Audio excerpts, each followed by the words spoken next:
Hello everyone. Once again मैं हूं दिवांशी गुप्ता। और आज मैं आ गई हूँ फिर से क्लास 8 का चैप्टर जुडिशरी लेके। हाँ, तो पिछले पार्ट यानी कि पार्ट 1 में हमने इसके अब वाला पार्ट पढ़ा था जुडिशरी का। तो हम फटाफट रिकैप करते हैं। हमने क्या पढ़ा था कि जुडिशरी का मतलब क्या होता है। जुडिशरी की डिफरेंट ब्रांचेस होती है किसमें, हमारे हमारे कंट्री में। और जुडिशरी का रोल होता है कि वो अपने सिटीजन्स को प्रोटेक्ट करे, झगड़े को रिजॉल्व करे और रिलीजियस कंटेंट में ज्यादा नहीं पड़े। और उसके बाद हमने इंडिपेंडेंट जुडिशरी के बारे में पढ़ा था कि जब एक जुडिशरी बिना किसी के परमिशन के, जैसे कि पॉलिटिशियन उनको कंट्रोल में, किसी के कंट्रोल के बिना एक क्या लेती है, एक वो लेती है, डिसीजन लेती है, तो हम उसको इंडिपेंडेंट जुडिशरी कहते हैं। ठीक है। उसके बाद हमने पढ़ा था कि that what is the structure of courts in India, कि हमारे इंडिया में कोर्ट्स का क्या स्ट्रक्चर है ना। उसके बाद हमने इसको एक केस के माध्यम से पढ़ा था जो लक्ष्मण कुमार और उस अदर्स के खिलाफ था। हमने उसमें ये पढ़ा कि जब वो सेटिस्फाइड नहीं थे एक कोर्ट के लॉ से, एक कोर्ट के डिसीजन से, तो वो दूसरे कोर्ट को प्रोसीड कर गए। ठीक है। हमने ये पूरा रियल केस पढ़ लिया था। अब इसके बाद हमें पढ़ना है what are the different branches of the legal system in India. तो लीगल सिस्टम क्या होता है।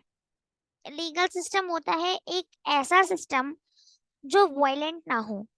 अगर ये एक सिटीजन है तो उससे दूसरे सिटीजन को कोई भी प्रॉब्लम ना हो, वो आहत ना हो। लीगल यानी कि ये जो जुडिशरी है वो एक ऐसा डिसीजन ले जो पूरी जनता, ये सारी जनता है समझ लो, इन सबके हित में हो। ऐसा ना हो कि जिन जनता के हित के बारे में ये लोग सोचते हैं उन्हीं का ही अहित हो जाए। ठीक है। The above case of dowry that falls within what is considered a crime against society and is a violation of criminal law. अब हमने क्या पढ़ा, हमने ये पढ़ा कि डाउरी डेट फॉल्स, हमने ये पढ़ा कि जो सुधा थी उसके हस्बैंड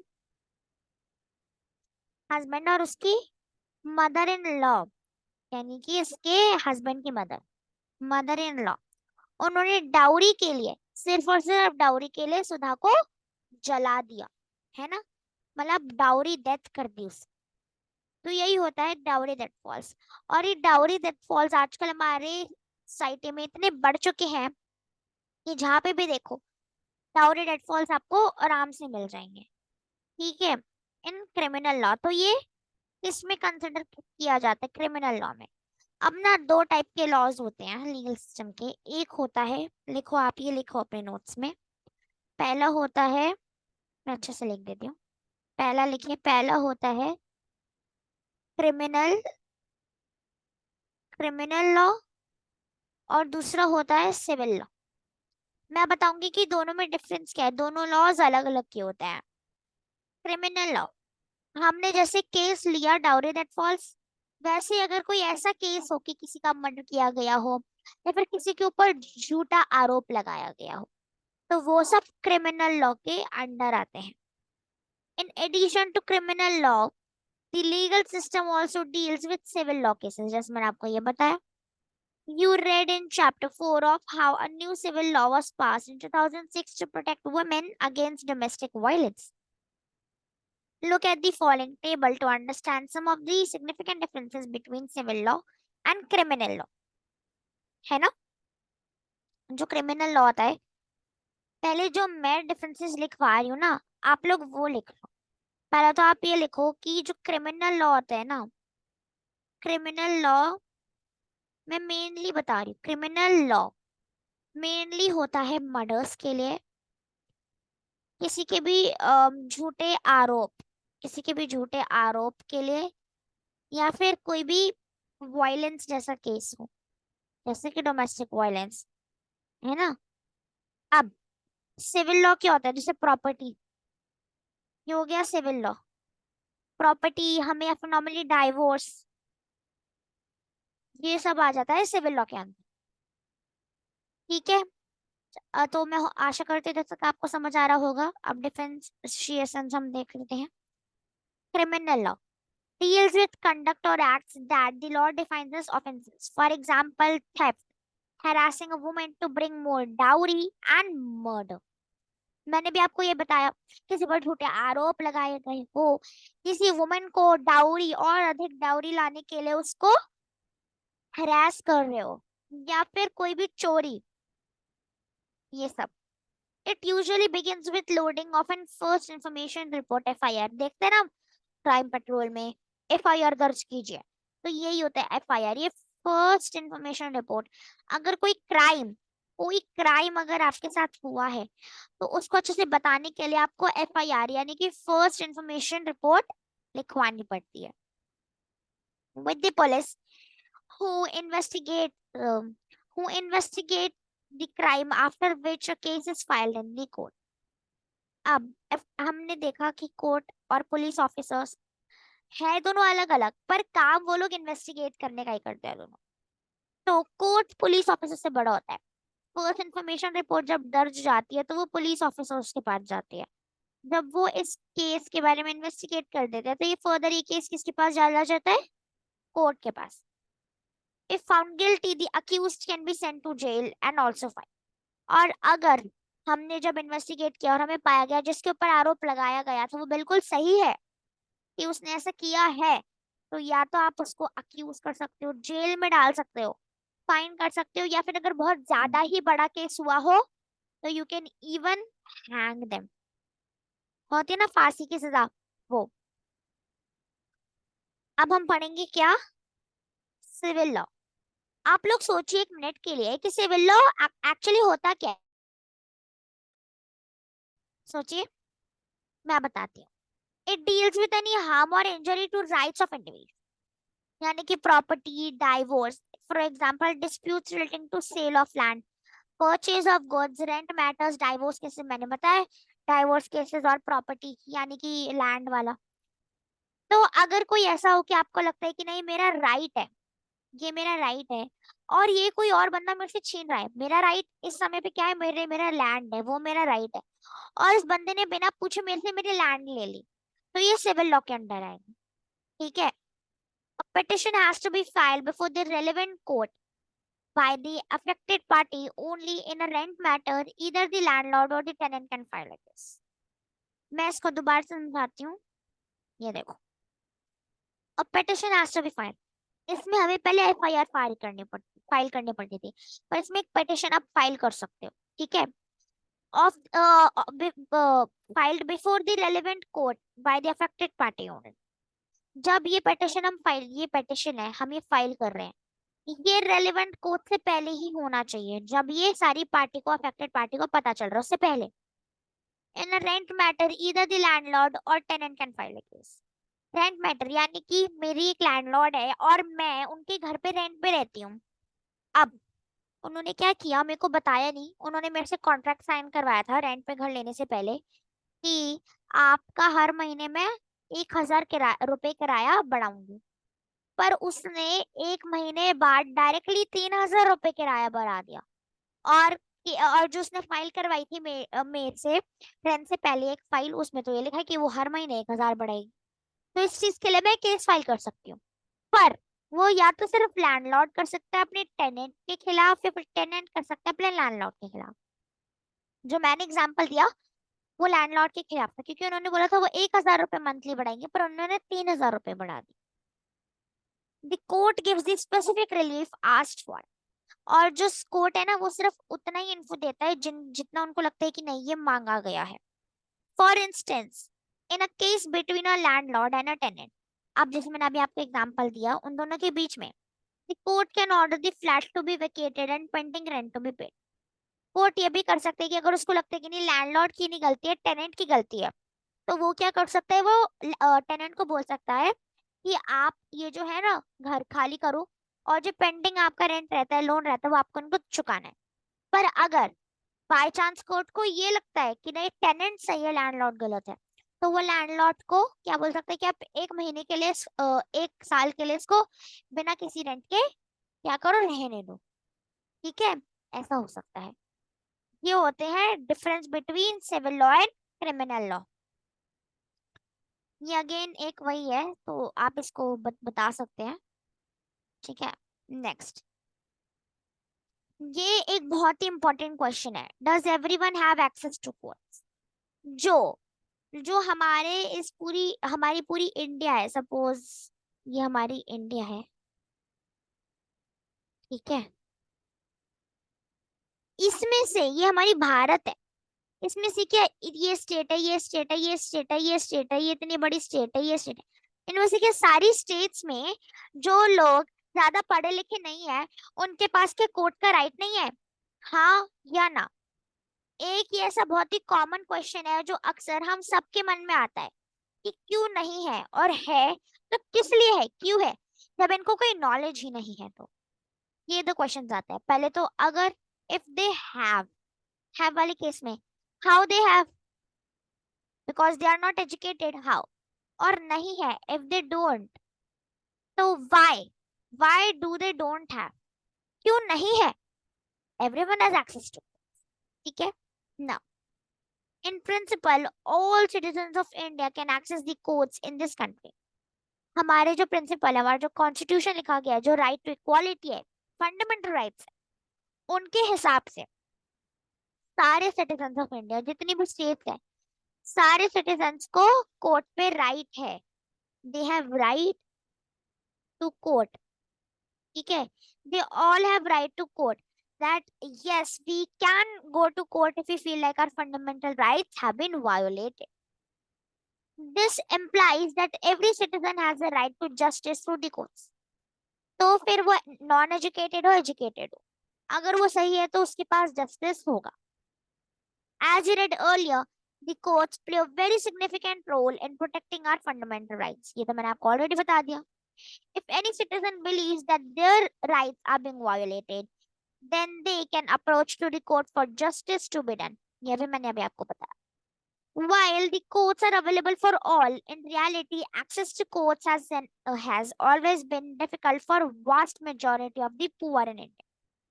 बिल्कुल सही।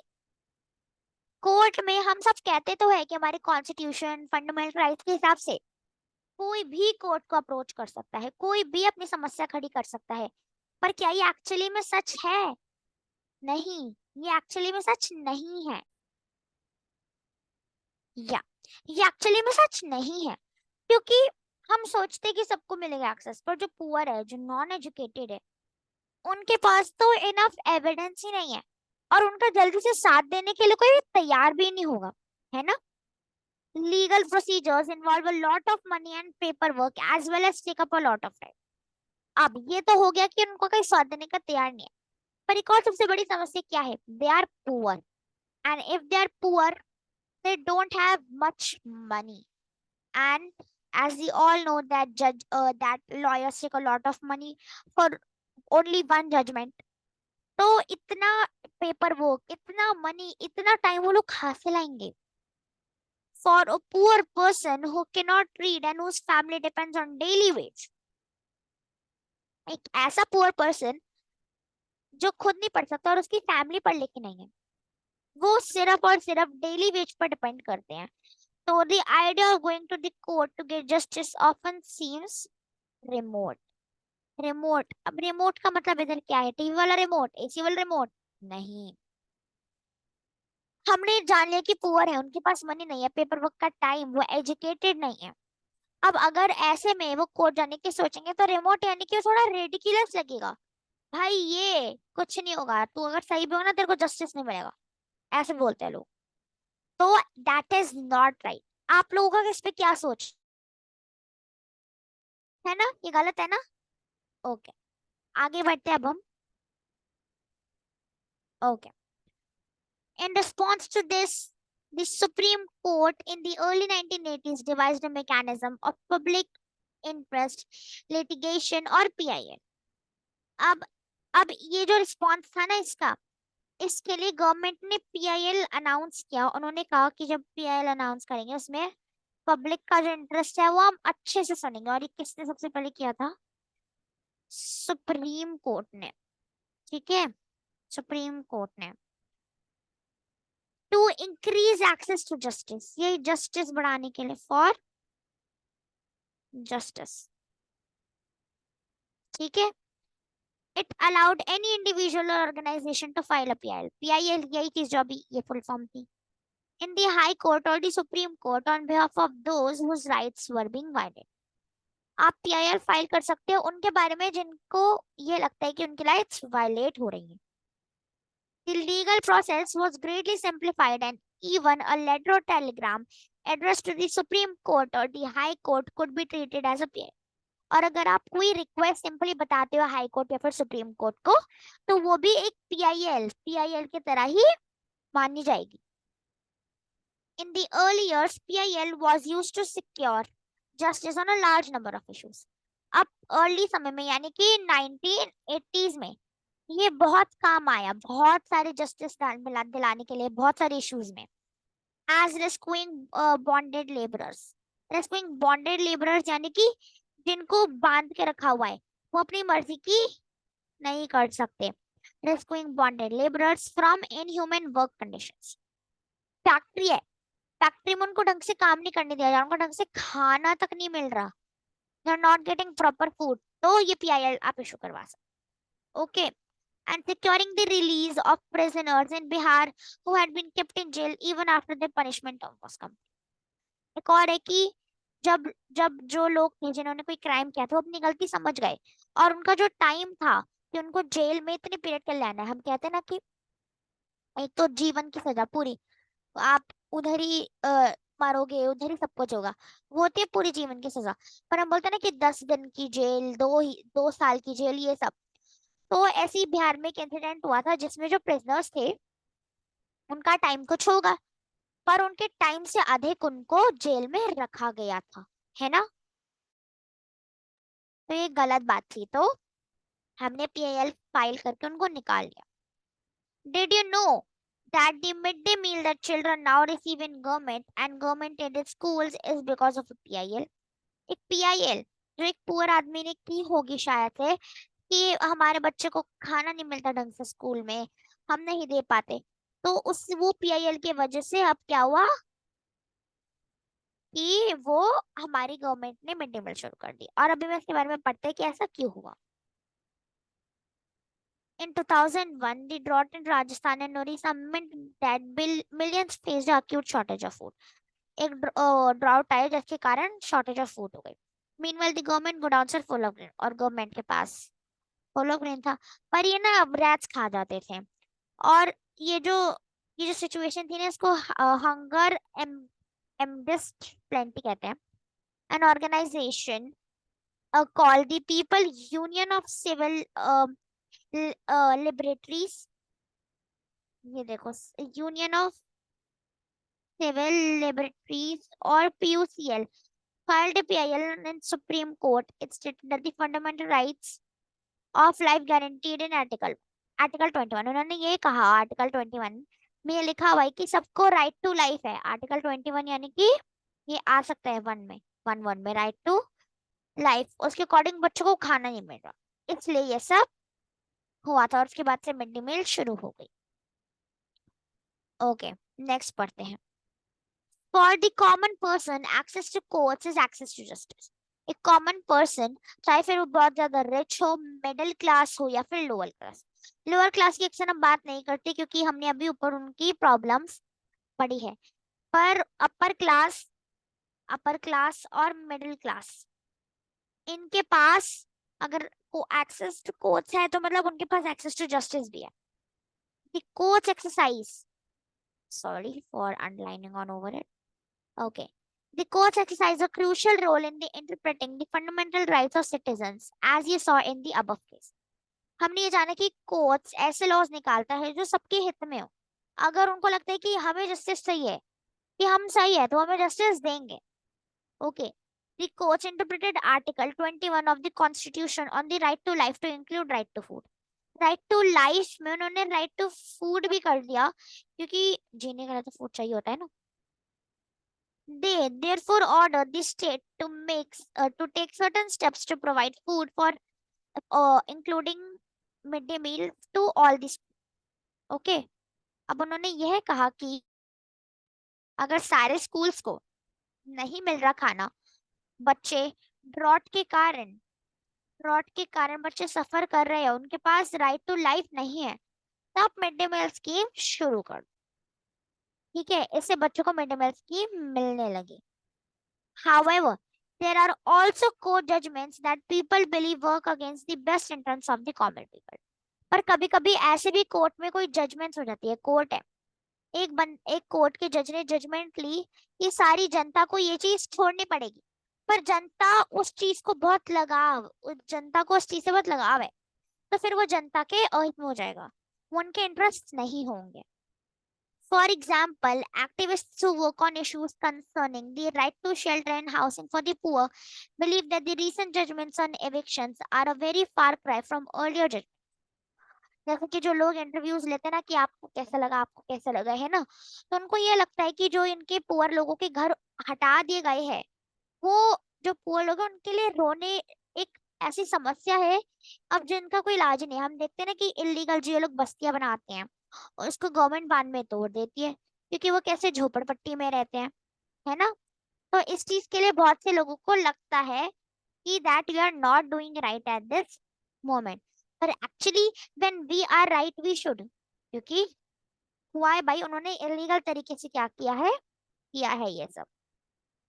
While the judgments tend to view the slum dwellers as an encroacher in the city, earlier judgments like the 1985 Olga Tellis versus Bombay Municipal Corporation had tried to protect the livelihoods of slum dwellers. ठीक है, slum dwellers क्या होता है कि एक चीज के ऐसे dwellers जो कुछ व्यापार करते हो, क्या करते हो, व्यापार। ठीक है, तो मैं आशा करती हूँ जब तक आप लोगों को समझ आ रहा होगा। ये है वही judgement of Olga Tellis versus Bombay. आप ये पढ़ लेना। इसमें बताए कि ओल्गा टेलिस एक वो है कि लाइवलीहुड, इसमें मतलब बेसिकली ये बताया है, ये रब करो, इसमें बेसिकली ये बताया कि राइट टू लाइफ है पीपल को। पीपल राइट टू लाइफ के लिए क्या कर सकते हैं, लड़ भी सकते हैं। इसका मतलब ये है, ये आप लोग पढ़ना और फिर कमेंट्स में बताना। ठीक है, तो चलिए अब हम आगे बढ़ते हैं। Another issue that affects the common person's access to justice is the inordinately long number of years that courts take to hear a case. The phrase justice delayed is justice denied is often used to characterize this extended time period courts take. हमने से बहुत सी cases देखे हैं ना कि suppose 2010 में case हुआ तो अब सॉल्व हुआ 2019 में जाके, तो कितनी देर तक सोचो कोर्ट ने वो केस हियर किया होगा, वो भी पक गया होगा, और जो जो बता रहा होगा वो भी पक गया होगा। इसलिए कहते हैं justice delayed is justice denied, क्योंकि अब तो बहुत से लोगों को लगता है यार बोरिंग हो गया, अब तो केस गया, छोड़ो अब क्या ही करेंगे। तो फिर ये फ्रेज बहुत सही चीज है इसके लिए। तो court should always work on time. Okay, ये एक टेबल है, आप ये पढ़ सकते हो। ठीक है, अब हम आगे बढ़ेंगे, चलो बढ़े। However, in spite of this, there is no denying that the judiciary has played a crucial role in democratic. Judiciary obviously जब से हमारी इंडिया में आया है वो बहुत से चेंजेस लाया है। उसने हमारी इंडिया को ये सिखाया है कि अगर आपको लगता है कि आपके फंडामेंटल राइट्स वायोलेट हो रहे हैं, तो आप बिना किसी झिझक के जाओ और ये बताओ, ये समस्या बताओ, serving as a check on the powers of the executive and the legislature as well as in the protecting of fundamental rights। कि वो ये भी देखते हैं कि जो एग्जीक्यूटिव है और कि जो एग्जीक्यूटिव है और जो लेजिस्लेचर है वो अपने पावर्स का मिसयूज ना करे, और फंडामेंटल राइट्स को तो बचाता ही है। The members of the Constituent Assembly had quite correctly envisioned a system of courts with an independent judiciary as a key feature of our democracy। यानी कि जो कॉन्स्टिट्यूएंट असेंबली में कॉन्स्टिट्यूशन बनाते बनाते उन्होंने ये एक बहुत ही सही चीज करी कि उन्होंने जुडिशरी को बनाया और उसे इंडिपेंडेंट बनाया ताकि वो किसी के अंडर ना रहे और जो भी डिसीजन हो एकदम फ्रीली ले सके, ताकि वो सच का साथ दे सके, नेपोटिज्म ना हो। ठीक है, ओके, इसके बाद आ चुकी है एक्सरसाइज। तो इसी के साथ खत्म होता है हमारा चैप्टर। आई होप कि आप लोगों को पूरा चैप्टर समझ आया होगा। हमने ये पढ़ा कि पहले तो जुडिशरी का काम क्या होता है, फिर हमने ये पढ़ा कि इंडिपेंडेंट जुडिशरी क्या होता है, उसके बाद हमने यह पढ़ा कि एक रियल केस की डाउरी डेथ्स हो रही है, इसमें जुडिशरी का क्या रोल था। उसके बाद आज हमने यह पढ़ा कि कैसे जुडिशरी सही का साथ देता है। वह हमने ये पढ़ा कि हर एक बंदे को क्या कोर्ट का एक्सेस है, और जो क्रिमिनल लॉ और सिविल लॉ है उनमें क्या डिफरेंस है। जो उन लोगों के पास कोर्ट है, सारे जगह में कोर्ट्स होते हैं, पर क्या उन उस इलाके के सारे लोगों के पास एक्सेस है, पुअर के पास एक्सेस है। हमने ये पढ़ा।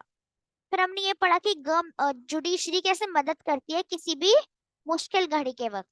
ठीक है। और हमने ये भी पढ़ा कि किस तरीके से जब जस्टिस डिले हो जाता है तो उसके बाद किसी का भी इंटरेस्ट नहीं रहता उसमें कोर्ट के। और ऐसे हमने पढ़ा कि बहुत सारी सी प्रॉब्लम्स आई हैं, इनकर हुई हैं, पर जब से हमारे कॉन्स्टिट्यूएंट असेंबली ने जुडिशरी बनाई है, उसके बाद से हमारी इंडिया बहुत ज्यादा डेवलप हुई है। ठीक है। तो इसी के साथ खत्म होता है हमारा जुडिशरी चैप्टर। आई होप कि आपको ये पूरी तरीके से समझ आया होगा, और अगर समझ आया है तो please do like share and subscribe. Bye bye and have a nice day.